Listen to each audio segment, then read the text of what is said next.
Hello बच्चों, गुरुजी पाठशाला में आपका स्वागत है। तो देखिए यही क्वेश्चन देखिए बच्चों, सर्कल टॉपिक का क्वेश्चन बच्चों, 12 अप्रैल 2019 का क्वेश्चन बच्चों। तो देखिए क्वेश्चन में क्या दिया है, if the angle of intersections at a point where the two circle with radii 5 centimetre and 12 centimetre intersect is 90 degree then the value then the length of their common chord. अब यहाँ पे हम समझने की कोशिश करते हैं कि क्वेश्चन में क्या दिया है। तो सबसे पहले देखिए डायग्राम इसको बना लेते हैं हम कि एक छोटा सर्कल है, ठीक है, अजम्पशन करना है सर्कल करके, और एक बड़ा सर्कल है। अब यहाँ पे देखिए इस सर्कल का जो रेडियस है वो आपका बच्चों 5 है और दूसरे सर्कल का जो रेडियस है बच्चों वो कितने बच्चों हमारे पास में 12 दिए हैं। इन दोनों के बीच में जो है बच्चों 90 डिग्री का एंगल दिया है, जिसको हम इस तरह से बोल देंगे बच्चों। तो अकॉर्डिंग टू पाइथागोरस थ्योरम के हिसाब से सेंटर टू सेंटर का जो डिस्टेंस आएगा बच्चों कितना हो जाएगा बच्चों, हमारा 13 आंसर आ जाएगा। ठीक है, फिलहाल हम सब बात करते हैं कि ये जो ट्राइंगल बन रहा है इस ट्राइंगल का मुझे एरिया चाहिए।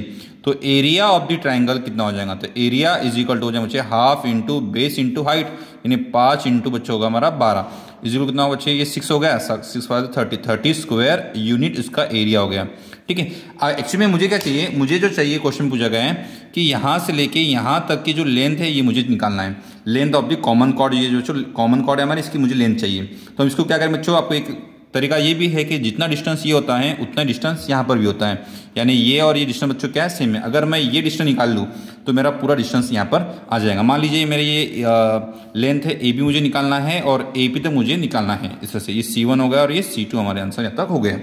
फिर क्या करेंगे सर, तो एरिया ट्राइंगल का दूसरा फॉर्मूला ये भी होता है कि area of triangle is equal to centre C1 to C2 distance. C1 to C2 distance कितना बच्चों 13 है, तो हम लिख सकते हैं हाफ इंटू 13 इंटू ये हमारी हाइट होगी बच्चे, हाइट कितनी की बताओ, AP की वैल्यू हमारे AP इस तरह से। ठीक है, तो एरिया मुझे पता है 30 स्क्वायर यूनिट है बच्चों, तो मैं यहाँ पे पुट कर देता हूँ 30 is equal to 1/2 into 13 into AP।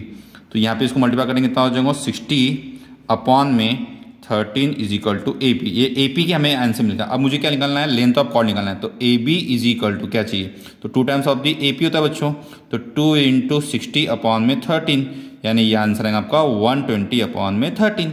Okay, यानी आपका आंसर कौन सा होगा बच्चों, तो ऑप्शन C आपका ये करेक्ट आंसर हो गया।